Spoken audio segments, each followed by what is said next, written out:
Hey guys, welcome back to my YouTube channel. तो आज हम अपोजिट सीरीज को फिर से कंटिन्यू करने जा रहे हैं। अगर आपने प्रीवियस चैप्टर्स की एक्सप्लेनेशन नहीं देखी है तो आप देख सकते हो, प्लेलिस्ट में अवेलेबल है असेंशन टू गॉड नाम से, और प्लेलिस्ट का लिंक डिस्क्रिप्शन में भी, तो आप डायरेक्ट वहां पे क्लिक करके देख सकते हो। तो जैसे कि हमने प्रीवियस चैप्टर में देखा था, लूजंग अपने ड्रैगन स्किल्स की पावर को यूज करके पीटिया नियाओ की तरफ अटैक करने लगा होता है, पर पीटिया नियाओ अपनी गोल्डन बेल को एक्टिवेट कर लेता है, पर लूजंग के पंच से वो गोल्डन बेल भी टूट जाती है। पीटिया नियाओ सोच रहा होता है कि ये तो कुछ ज्यादा स्ट्रॉन्ग है। पीटिया नियाओ बोल रहा होता है कि तुम बड़े ज्यादा स्ट्रॉन्ग हो, इतना कोई नॉर्मल इंसान स्ट्रॉन्ग हो ही नहीं सकता, तुम्हारी स्ट्रेंथ तो इनिशिएट सोल को भी सरपास करती है। लूजंग बोलता है कि मैं इसके बारे में नहीं बताना चाहता हूँ। तो फिर पीटिया नियाओ अपने गोल्डन ओरा को रिलीज करता है जो कि इसकी पूरी बॉडी को कवर कर रहा होता है। तो जो डिस्पल्स होते हैं वो बोल रहे होते हैं तो गोल्डन बॉडी है। तो वो अटेनविंग भी सोच रहा होता है कि पीटिया नियाओ की अच्छा बेस्ट स्किल जो है वो आर्या कलनाथा की फॉर्म नहीं है। लूजंग पीटिया नियाओ की तरफ देख के स्माइल कर रहा होता है, फिर अपनी स्वॉर्ड को अपनी जूमी रिंग में डाल देता है। डिस्पल्स बोल रहे होते हैं कि लूजंग ने अपनी स्वॉर्ड को वापस क्यों डाल दिया, क्या लूजंग हार मानने लगा है? तो दूसरा डिस्पल बोलता है कि लूजंग क्या हैंड टू हैंड फाइट करना चाहता है पीटिया नियाओ के खिलाफ। लुयान भी इसको देख रही होती है और सोच रही होती है कि मेरा भाई तो बड़ा ज्यादा स्ट्रॉन्ग हो गया है, अगर वो डायरेक्टली फाइट करना चाहता है तो मेरी तरफ से गुड लक। तो फिर पीटिया नियाओ लूजंग की तरफ आ रहा होता है और लूजंग भी उसकी तरफ आ रहा होता है। वो दोनों एक दूसरे की तरफ आ रहे होते, फिर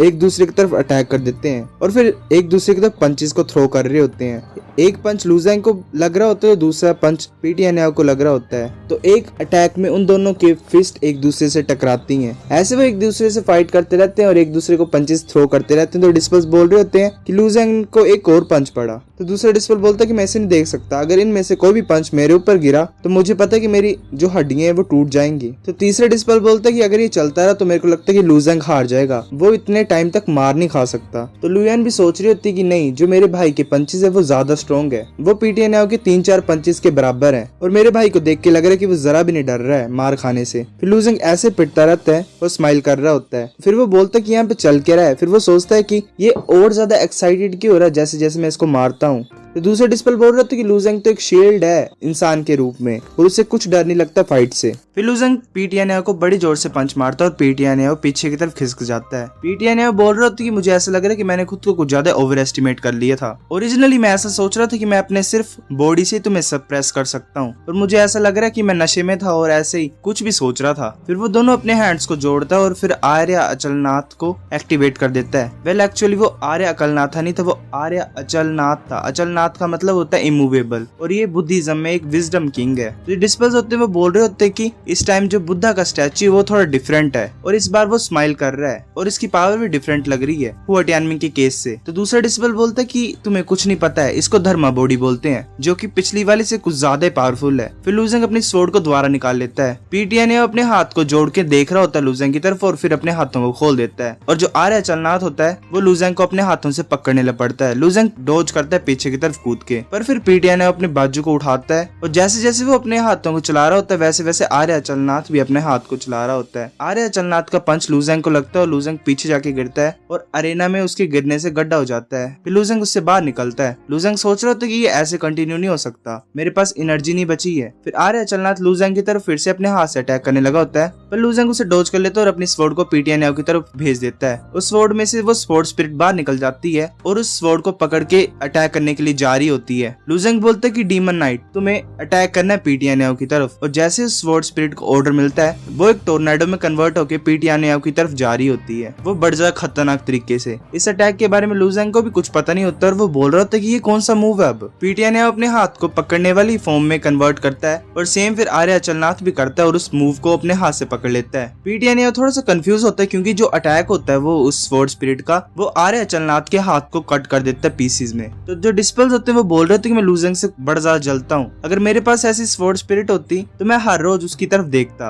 और उसे फाइट करने को नहीं बोलता। भाई तुम ठरकी है वो नहीं है, ठीक है। तो दूसरा डिस्पल बोलता है कि मैं इससे जलता ही नहीं हूँ, सिर्फ मैं तो इसको वर्शिप करना चाहता हूँ। ये जो स्वॉर्ड स्पिरिट है ये सिंपली गोडेस है एक। भाई ये ठरकी है यार, तो ही तुम कामयाब नहीं हो रहे हो, don't be a simp bro.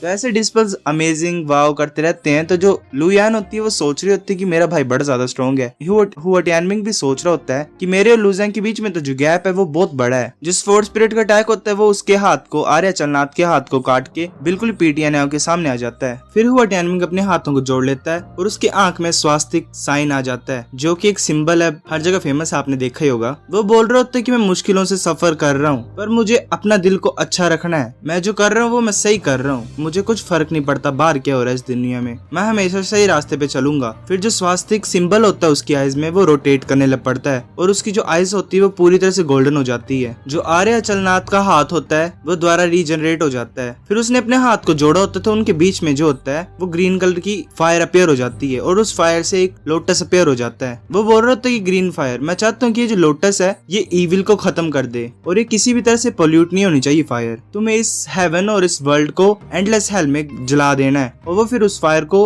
उस अटैक की तरफ शूट कर देता है स्वॉर्ड स्पिरिट की। उस फायर की वजह से जो वो स्वॉर्ड स्पिरिट का अटैक होता है वो रुक जाता है और स्वॉर्ड स्पिरिट वापस लुजेंग के पास आ जाती है। लुजेंग सोच रहा होता है कि जो डीमन नाइट का ओरा है वो लिमिटेड ही है, इसलिए मैं सोचता हूँ कि जो डीमन नाइट का ओरा है वो ज्यादा देर तक नहीं टिकेगा। तो वो बोलता है कि डीमन नाइट वापस आ जाओ। फिर डीमन नाइट जो होती है वो लुजेंग के पास वापस आ जाती है, पर जो फायर होती है वो लुजेंग की तरफ अटैक करने वाली होती है। जो रेफरी होते हैं वो सभी जाते हैं उस बैरियर के पास और वहाँ पे हमें दिखाई देता है जो आर्याचलनाथ होता है वो अपने हाथ से एक फायर का फॉर्मेशन क्रिएट कर रहा होता है। एक रेफरी बोल रहा होता है कि जो फायर है बुद्धा की ये बड़ी ज्यादा यूनिक है, मैंने इस तरह की फायर और इस तरह के मार्शल आर्ट्स कहीं भी नहीं देखे हैं। ये जो अटैक है एक पर्टिकुलर एरिया को कंट्रोल कर पा रहा है, इसी वजह से जो है ये फ्लेम सिर्फ स्टेज के ऊपर ही कंसंट्रेटेड है, ये एक पर्टिकुलर रीजन को कंट्रोल कर रहा है। इसकी वजह से जो फायर है ये स्टेज के बाहर नहीं जा रही है। जो लूजेंग है वो बड़ा ज्यादा सफर करेगा इसकी वजह से। जो डिस्पर्स होते हैं वो पीछे की तरफ जा रहे होते हैं और बोल रहे होते हैं इस फ्लेम को देखने से मेरी आंखों में दर्द हो रहा है, कैसे लगेगा कि कोई इस फायर से बर्न होगा उसे तो हेल की फायर से बच पाएगा। तो लुयान भी फिर अपनी पावर को यूज करके उस बैरियर की तरफ जा रही होती है। तो रेफरी होते वो बोल रहे होते कि ये जो मैच है ये अभी ओवर नहीं हुआ है, तुम ऐसे स्टेज पे नहीं जा सकती हो।